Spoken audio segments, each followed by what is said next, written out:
7 सितंबर सन 2020 यह एक ऐसा दिन था जब उज्जैन के जाने माने गैंगस्टर दुर्लभ कश्यप पर चाकू से 30 से 35 बार हमला कर एक ग्रुप द्वारा जान ले ली जाती है।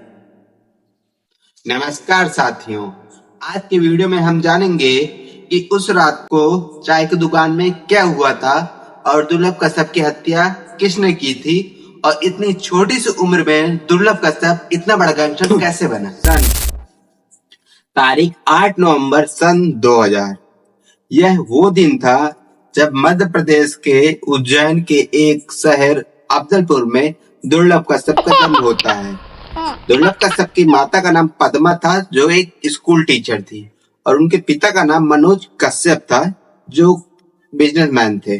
बच्चे का नाम दुर्लभ इसके माता पिता ने इसलिए रखा था कि इन्हें कई मन्नतों के बाद एक संतान की प्राप्ति हुई थी।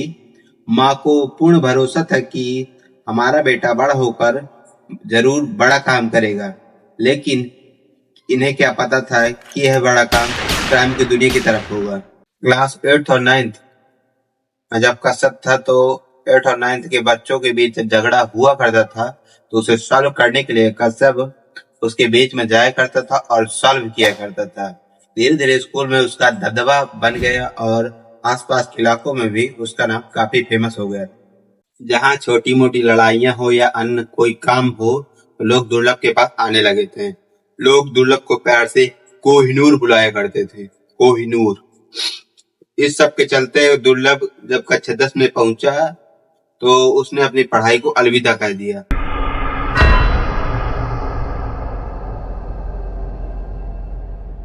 समय तक दुर्लभ को यह बात समझ आ गई थी कि उसे किस काम को करने में ज्यादा खुशी मिलती है और अब दुर्लभ की सोच यह बन गई थी कि उसे उज्जैन का या कहूँ कि गैंगस्टर की दुनिया का सबसे बड़ा डॉन बनने की इच्छा तो उसके दिल में आ गई थी।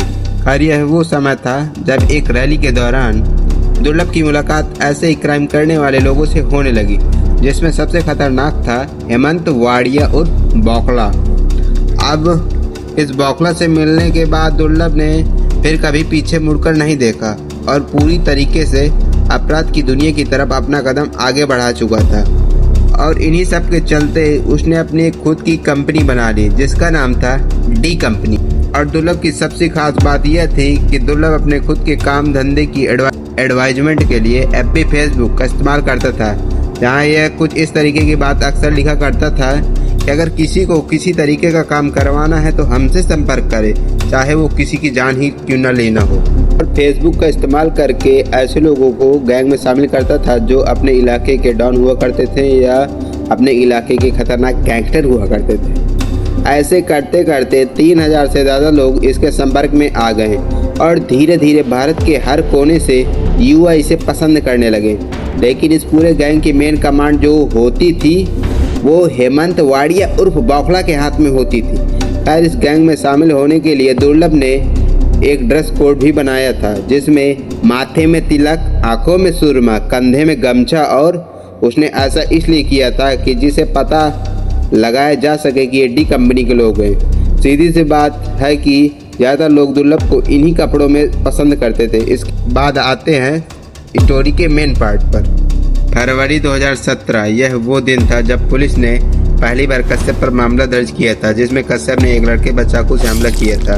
हालांकि यह हल्का फुल्का ही हमला था, इसमें किसी की जान नहीं गई थी, लेकिन फिर सेकंड गिरफ्तारी जो हुई थी वो थी 12 जनवरी 2018 को। पहली बार कश्यप को किसी के हत्या के लिए उसे और उसके दोस्त राजदीप को जेल में लाया गया था, जिसमें सचिन अतुलकर ने दोनों लोगों के साथ ही इनके टीम से काफी लोगों को गिरफ्तार किया था। और इसी बीच दुर्लभ कश्यप सोशल मीडिया पर काफी ज्यादा फेमस हो गया था क्योंकि जब पकड़े जाने के दौरान एक रिपोर्टर ने पूछा कि तुम में से कश्यप कौन है तो हाथ उठा के बताने का यह अंदाज युवाओं के दिलों पर छा गया था जो इस तरह के कामों को किया करते थे।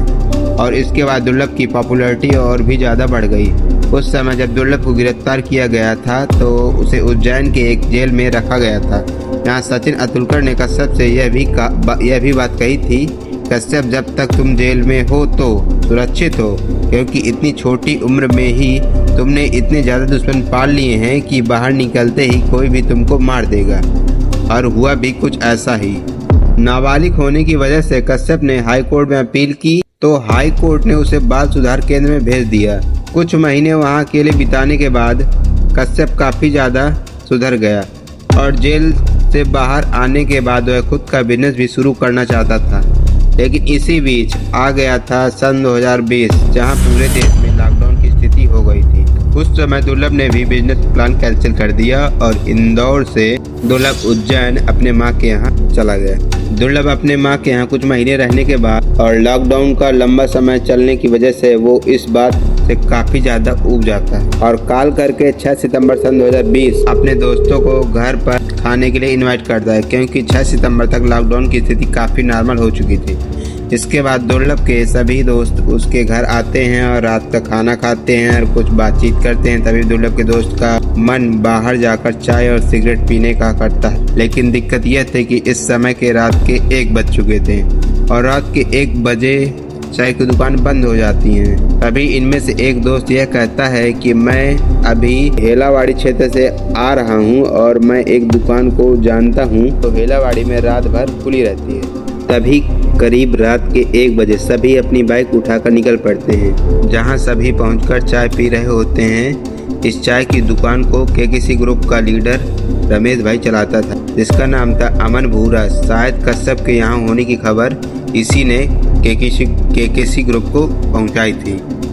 जब केकेसी और डी कंपनी दोनों आमने सामने आ जाती हैं तो दोनों में भयानक बहस हो जाती है और बहस में कश्यप गुस्से में आकर शहनवाज पर गोली चला देता है, बिना कुछ सोचे समझे। हालांकि शहनवाज की किस्मत अच्छी होती है कि इसकी गोली मिस कर जाती है। शहनवाज के गिरते ही बाकी लोग कश्यप पर हमला कर देते हैं। कश्यप के दोस्तों के पास कोई हथियार न होने के कारण सभी दोस्त वहां से भागने लगते हैं और भागने में सफल हो जाते हैं। लेकिन कश्यप फंस जाता है। फंसने का मुख्य कारण है कि कश्यप को ही उन्हें टारगेट करना था। जब कश्यप फंस जाता है तो किसी ग्रुप के सभी मेंबर शहनवाज, राजा, सिराज, बाबा चारों तरफ से घेर लेते हैं और कश्यप को 30 से 35 बार चाकू से हमला करते हैं। उसे इतनी बुरी तरीके से घायल कर देते हैं कि शब्दों में बताना यह असंभव। फिर वहीं पास में खड़े चाय वाले ने कोई कसर नहीं छोड़ी और उसने यह कहा कि इसे आज ही पूरी तरह से मार डालो, नहीं तो आगे चल के यह बहुत बड़ी प्रॉब्लम खड़ी कर देगा। खैर इस समय रात के 2 बज रहे थे। सब अपने अपने घरों में सो रहे थे और केकेसी के लोग अपना काम खत्म करके चुपचाप वहां से चले जाते हैं। और सुबह पुलिस को कश्यप की बॉडी यहाँ पर बिना शर्ट के ऐसी हालत में मिली। एक छोटे से चौल में पूरे शरीर पर कई बार चाकू से वार किया गया था। पूरा शरीर खून से लथपथ था। यह बताना तो बहुत ज़्यादा मुश्किल है कि कितनी दूर तक उसे दौड़ाकर मारा गया। खैर अगर उस दिन कश्यप के दोस्त थोड़ी सी और हिम्मत दिखाते तो कश्यप शायद आज जिंदा होता। लेकिन बात वही कि बुरे काम का बुरा नतीजा होता है।